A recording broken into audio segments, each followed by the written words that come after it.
Tras la huella, orígenes y legado. Un viaje emotivo que rinde homenaje a aquellos que marcan la historia y guían el camino de las generaciones futuras. Dirección y producción general, Verdaderos Orígenes. Mi alma guarda un misterio desde el origen de mis tiempos, latiendo en mi corazón.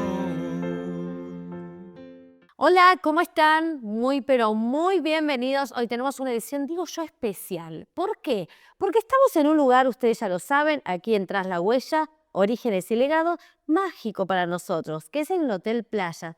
Pero hoy hemos traído como invitado al primer nacido hombre en la ciudad de Pinamar, en esta localidad, acá, en el hotel. Estamos hablando de alguien que no lo conocen con su nombre, pero lo tengo que decir para que quede para la historia. Ricardo César Carrillo, alias, todo lo conocemos como Pinco. Pinco, bienvenido y decime por qué Pinco. ¿Cómo estás? ¿Cómo te va? Muy bien, contenta de tenerte. Encantado, después de haberlo escuchado a Alfredo. ¿Por qué Pinco?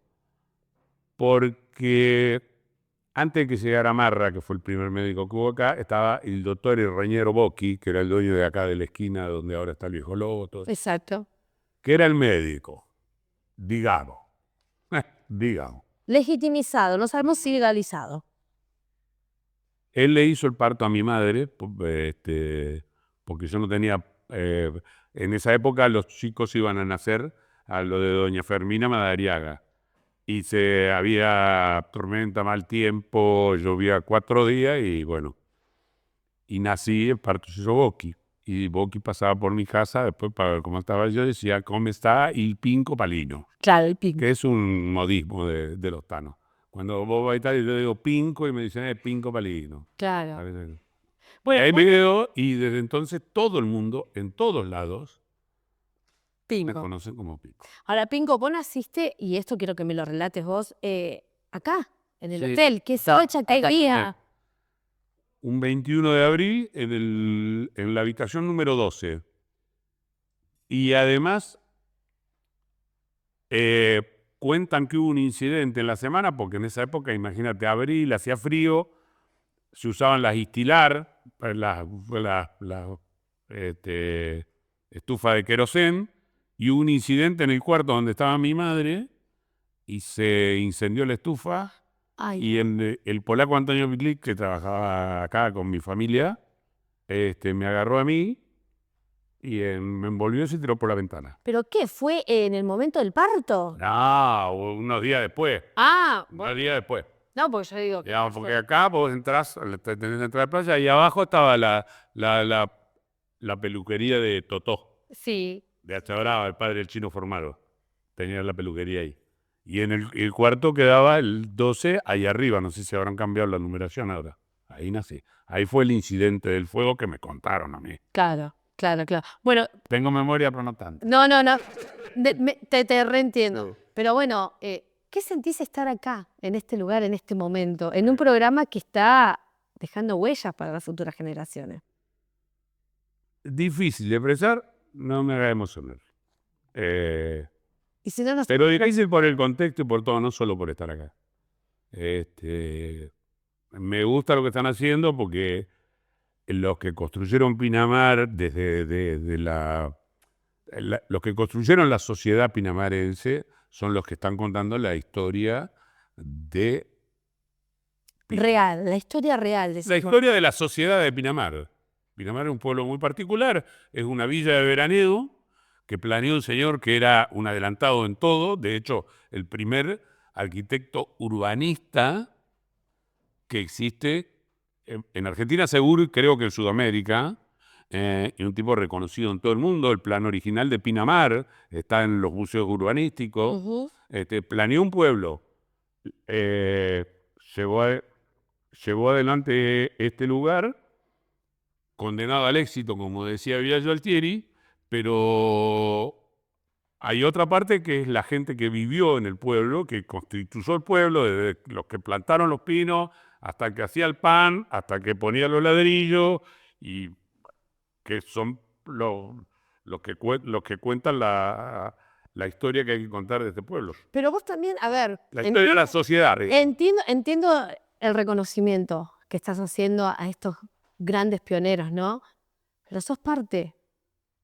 Pinco, en el sentido Ahora, yo me siento a mí, papá, ¿cómo llegó? Porque, a ver, circunstancias de la vida, a mí me llevaron por un hecho desgraciado a tener que irme. pero tu historia comienza Pero antes. yo me siento, Tu historia comienza antes, del momento de que te gestaron. bueno, porque mi abuelo trabajaba para los ingleses en la parte gastronómica, en los ferrocarriles, y Bunge, cuando hace la villa, lo primero que hace el hotel, porque a la gente la tenía que alojar en algún lado. Claro. Y bueno, a los 2, 3 años creo que fue, no sé, se contactó con el que fue el socio de mi abuelo, que había sido su jefe, Allerton, y le ofreció el negocio del hotel. De gerenciar la parte del hotel. Sí, de concesionarles el hotel. Ok. Era así, era como le alquilaban el hotel. Y Allerton le dijo que tenía que hablar con un tipo, que si el tipo estaba de acuerdo, el negocio estaba hecho, y si no, porque Allerton jugaba en otra liga. Entiendo. Ese tipo era mi abuelo dijo que sí y se vinieron para acá. Y bueno, ahí empezó. Y ahí empezó. Ahí empezó la historia. Bueno, por eso digo, tiene todo un momento previo. Lamentablemente después la historia se corta drásticamente porque mi viejo muere en un accidente, era único hijo, mi familia se va, mi abuelo se fue, no quiso venir nunca más, y bueno, mi madre, que era joven, decidió que nos vayamos a Buenos Aires, y bueno, yo después, de muy chico, me fui de mi casa y me vine a vivir acá, otra vez. Fuiste criado por el pueblo. Claro, exactamente. Fue la gente la que te contuvo porque eras muy jovencito cuando viniste. Sí, yo me vine a vivir con Hortensia, que era la empleada de mi casa, y el polaco Antonio, que trabajaba con mi familia. Pero fue un poco la gente la que me contuvo. ¿Y tenías amigos? Contame de esas anécdotas, esas travesuras. Porque, a ver, tenías a Hortensia que te... La verdad que no conozco a nadie acá en el pueblo. Nadie te conoce, Pinco. Vivía en la calle. No hay quien hablar. No, vivía en la calle es una forma de decir. Pero de antes, de que cuando vivía con mis padres, nosotros... Era una vida muy particular, digamos. Éramos muy pocos. Yo lo escuchaba en Alfredo, 300. Y menos también. Entonces, era ir a la escuela y después ir a patear. A patear era jugar a la pelota. Sí. Los sábados nos levantaban, yo me levantaba antes que nadie y me iba para la cancha porque yo no vivía. En esa época se decía Barrio Obrero y Centro. La cancha quedaba en el Barrio Obrero, yo vivía en el centro. Mi abuelo vivía donde está el hotel del edificio Marina y la casa nuestra era al lado. Agarraba la bicicleta y me iba, ¿entendés? Las casas no tenían llave, no es que no tenían cerradura, no tenían llave, no se cerraba con llave. Los autos se dejaban con la llave puesta. Y la bicicleta te retaban porque no le entraba, pero porque se oxidaba con el rocío, no porque te la iban a robar. No existía, ¿me entendés? Más salitre. A mí pasaba don Fernando Álvarez con el carro lechero, a que teníamos 2 lecheros, el viejo Artigué y don Fernando Álvarez.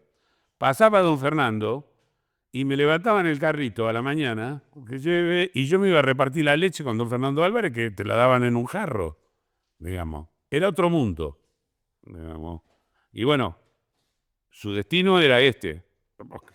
Está cantado, pero los que vivimos aquel tenemos una gran añoranza. Lo vimos en la adolescencia. Yo veo, está bien, la sociedad ha cambiado, pero nosotros tuvimos una adolescencia muy particular.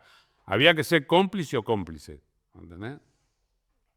Lo que pasaba en Pinamar quedaba en Pinamar, pero literalmente porque eran pocos. Claro, eran pocos y teníamos que ser cómplices. Para hacer las movidas para ir a Madariaga a bailar, teníamos que ser cómplices. Nunca fue un pueblo, en aquella época yo recuerdo, de adolescente, un pueblo conflictivo. ¿Entendés? No era un pueblo que, pues yo veo que mucho... vi después cuando me fui a Buenos Aires que la barrita, y no estoy hablando de hoy, estoy hablando de hace 50 años atrás o más, la barrita, acá no existía esa cosa de de la discordia, digamos, bueno, querías más a uno que otro, había un grupito más que el otro, pero no. Bueno, Era mucho más sano todo también. ¿Cómo? Era mucho más sano todo. Sí, mucho más sano. Las travesuras que Nos decíamos. conocíamos todos. ¿Ah? Tal cual. ¿Sabes las veces que nos veían venir? Que antes que abramos la palabra te decían, andate de acá, los veteranos. Y claro, porque nosotros hacíamos travesura, como todos los chicos. Como todos chicos. Mira, Como todos pero chicos. bueno. Y me quedo con esto. El hijo del pueblo, criado por el pueblo. Seguramente tuviste muchos amigos, muchas anécdotas para contar, pero en un momento tenías que despegar y empezar a crecer. Pero guárdatelo, me lo contás en el próximo bloque. ¿Te parece? Vamos a un corte.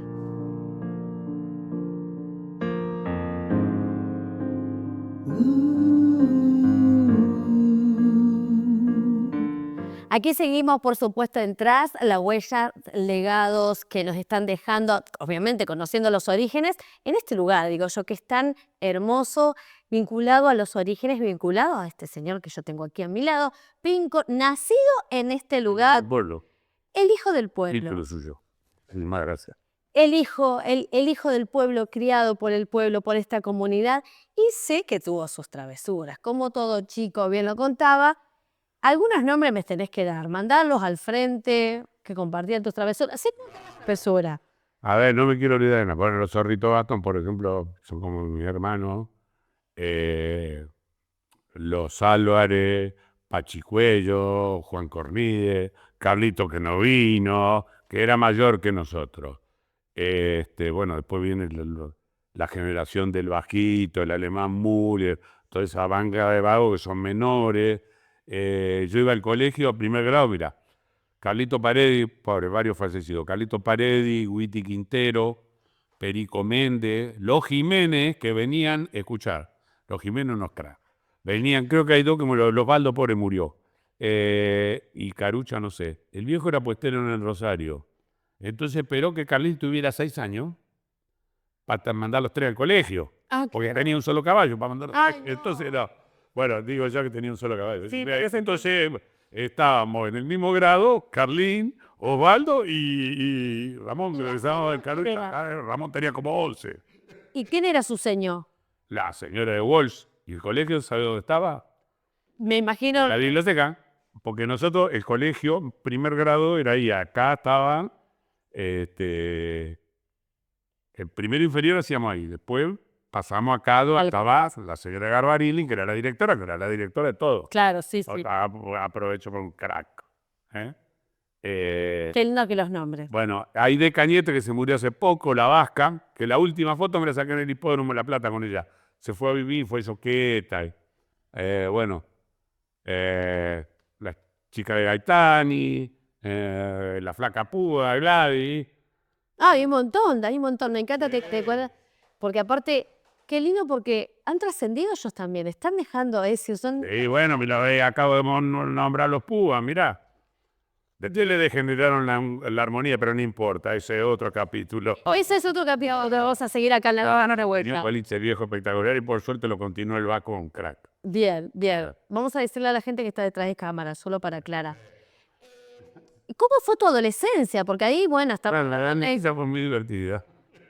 Porque mi Los veranos eran bárbaros y en invierno, claro. había que pasarla. No, pero no era tan... ¿Esa era otra cosa? Era otra cosa, era... qué sé yo, ¿viste? Nos conocíamos todos. Siempre había caer a la casa de uno, en la casa de otro. ¿Existían las pijamadas en ese momento? No, nosotros no estábamos para pijamar. Porque, a ver, eran poco, entonces era como que caían todos a la casa de otro. Muy buena. Contámela. De un cumpleaños 15, pero no la puedo contar. No la puedo contar. ¿Nos deja picar? No la puedo contar. Bueno. Es sana, pero no la puedo contar igual, porque tengo que decir una mala palabra y no. Y no se puede evadir la mala palabra. Bueno. No se puede evadir la mala palabra porque es la anécdota casi. Ok. La dejamos, claro, la dejamos en suspenso y después se seguirá para otro capítulo después de que la analicemos. Pero bueno, sé que fuiste carpero, me imagino la vacó. Sí, bueno, trabajaba en la playa, en los boliches, tuve un trabajo serio. Trabajé en inmobiliaria Escurra. Pero bueno. Esto de los boliches me interesa. Porque Hay muchos años en Sexus, que fue un boliche que era como el boliche en ese momento, para en verano. y ahí tenías que hacerte el serio. Ahí ya No, hay que hacer serio en un boliche de joda. No, pero ¿cuál era tu rol? Y te hice de todo. Ah, bueno. Era menor cuando empecé y me escondían. Me ponían atrás, guarda que viene la cara. Los canasarios eran los Vega, el Tel, Pedasco Villalba. No me van a conocer, éramos todos conocidos. Yo creo que avisaba y decía, che, escóndalo. Cuando empecé tenía 17 años. Después seguí ahí. Pero vos también escondías algunos cuantos también. Y a unos cuantos. Sí. Acabas al pasar y después... Algunos cuantos dejé pasar y no me hicieron quedar muy bien. Pero no importa. Eso también Sé que Calo patada anécdota. tengas una culpa y que se candideen, no sé, pero bueno, eso es para los entendidos. ¿Y cómo surgió esto de que hoy estamos hablando de una persona reconocida, productor de televisión? ¿Cómo surgió esto de vincularte con un jubila. medio? Carta, uno nunca se jubila. Mira, era un cumpleaños, yo me he ido a Buenos Aires porque había terminado el verano y necesitaba una pega porque ya estaba grandecito, ya no... Ya el boliche ya no. No, ni boliche, sí, había que trabajar. Ya. Y bueno, un cumpleaños mío, festejamos con Alejandro Polesica, que es como mi hermano, padrino de uno de mis hijos. Y nada, vino una chica que salía conmigo, me dice, che, tengo un regalo para... bueno, el regalo es que mañana a él lo habían contratado, la comunicación era totalmente distinta a lo que soy, para hacer un programa de música para el interior, que conducía Miguel Core. Y se mataba por lo que hace por colectivo. En esa época era como acá la novela la veía 3 semanas después. Era igual. Bueno, lo bancaba Odeón, la grabadora. Bueno, yo no sabía nada, me llevaron, hicieron 3 programitas, yo de asistente. El primer programa, el cámara, ¿sabe quién era? Rodolfo Jope, Opa. el padre del productor de Tinelli, que todavía sigue laburando, un capo. Y televisión, yo no conocía mucho, no conocía a nadie, no. Entonces hizo una gestión, le gustó y el tipo que estaba atrás de todo esto era un tipo que trabajaba, un señor que trabajaba en Canal 13, que era musicalizador, Eduardo Masitelli, que después fue un gran director de televisión, dirigió el cambio de siglo en Ushuaia con Subimeta. Bueno, tiene casa acá en Cariló, es Massive Crack. Y él dice, al tercer programa, dice, como la buena noticia, mala noticia, no va más. Y me dice, este sirve, se lo voy a llevar a trabajar. Yo voy a hablar con Tomasewski, le decía él, a Eduardo Metzger, el padre de Dominique, que era el productor ejecutivo de Mónica Presenta. Le decía Tomasewski por un arquero polaco, porque era grandote. Eduardo es grandote. Y dice, voy a hablar con Tomasewski para que te trabajo ahí en... Trabajo, me dijo, a mí, el bollerista de acá, que estamos hablando de una cosa, de un éxito que es incontable. Solo las personas grandes saben lo que fue Ese programa. Y no, y fui a la entrevista y me tuvieron como 4 horas esperando, me hicieron pasar, no sé qué, paso voy a una oficinita y esos box, viste, así, y de repente entra un tipo caminando, traje cruzado, la corbata por acá, el pelo medio largo, un Rolex de mujer en la derecha, y me dice, ¿se sienta? Era Luis Chela, el mítico productor de Susana Jiménez. Bueno, se sienta y me dice, ¿vos sos el pibe que manda más? Sí. Sí. ¿Qué sabe hacer? Me dice. Nada, le digo. Bueno, vení mañana a las 10 que empezás. Y ahí empecé. Después le dije un día, Luis, ¿por qué me tomaste? Porque no me mentiste. Y ahí empecé. Es decir, que fuiste formado, moldeado, que digo yo, a veces es lo mejor, ¿no? A veces cuando he mal aprendido. Al principio, mira, te cuento, muchos años yo venía el verano y renunciaba, me venía para acá, pero siempre me daban laburo. Volvía y Eduardo siempre me tuvo una paciencia, Metzger, única. Hasta que después de la campaña de Alfonsín, yo me vine y puse un boliche, me fue bien y dije, me había quedado viviendo en Pinamar. Y un día, gracias a Eduardo Delgado, porque en esa época los teléfonos no funcionaban, para ubicarme llamó Pinamar Sociedad Anónima. Y me vinieron a buscar y tuve que esperar que te van a llamar y cerraba Pinamar, la oficina de Pinamar. Claro. Y las empleadas me había venido a buscar. Eduardo me dice, tranquilo, ustedes váyanse, yo te hago el aguante. Me dice, ¿quién te está llamando? No, le digo, me llaman porque son de la tele, del laburo. No, entonces yo me quedo, me dijo. Bueno, esperamos un rato, me sonó el teléfono. Luis Chela. Me dice, no te voy a decir el sobrenombre de Eduardo, como le decía Luis Eduardo, pero le decía el sobrenombre del animal, cariñosamente. Dice, te lo digo, dice el lechón que es tu última oportunidad. Que si te lo tomas en serio, que venga. Y si no, que no venga nunca más. Y yo agarré y dije, ¿qué hago? Y había quedado un boliche con Carlito Basto. Me dice, ¿qué vas a pensar? Me dice, Carlito, me puso arriba del colectivo. Y estuve 10 años sin venir. Haciendo un montón de trabajos. Trabajaba. Estuve 10 años sin tomar vacaciones, 10 años sin venir a Pinamar. ¿Y te tiraba? Y siempre. Pero formaste, y hablando del legado, hoy tenemos una carrera de periodismo, así que para todos aquellos que nos están mirando, tienes una hija que sigue tus pasos. No sé si quieres hablar de tu hija. Acá va a ganar un Martín Fierro. Que tiene que ver justamente con estos legados. A veces uno de manera inconsciente la vida nos presenta oportunidades que no sabemos a quién estamos marcando. Y hoy estamos marcando a esta generación y sos un hijo de Pinamar. Sos un hijo de Pinamar. Nos encanta que estés acá compartiéndonos esta historia. ¿Y qué querés compartirle a todos aquellos que están? Que quizás, bueno, la vida los llevó a otro lugar, pero siempre la nostalgia del lugar de donde nacieron está presente. Y yo...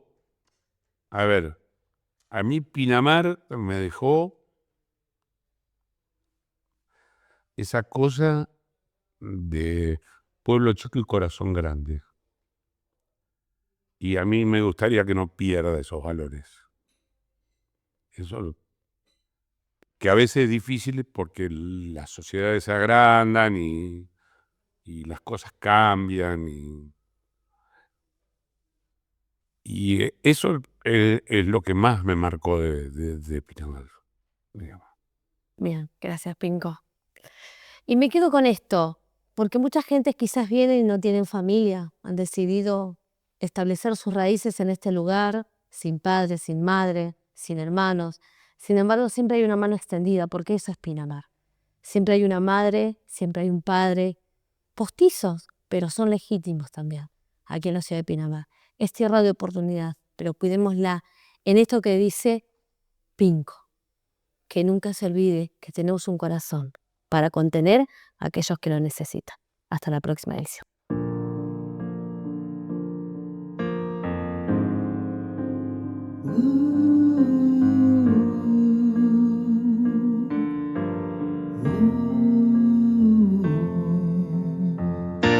Mi sangre lleva secretos en mi cuerpo y mi silencio conoce mi dolor. Mi alma guarda un misterio desde el origen de mis tiempos, latiendo en mi corazón. Tantas preguntas que jamás he respondido. Le pregunté a mi destino, a los caminos y al sol. Hay una esperanza que me guía y que vive conmigo, como un tesoro escondido en mi interior.